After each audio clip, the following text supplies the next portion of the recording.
La multa di Fernando chi si droga, sia lo dimostrato. Io non so per mai in avanti, non chi sia, mi non mi interessa. Mi non credo che sia, no, per io credo. Io cazzo.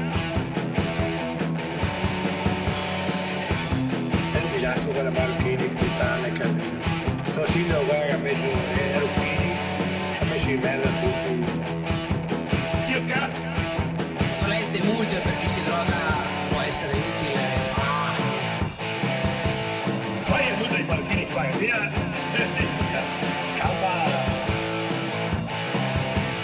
Io cazzo. Vai a tutti i Marocchini, vai, via. Scalpa. E gli va, molto vai, gli fa fatica a scrivere, vai, io come andare via? Io cazzo. Io cazzo. Io cazzo.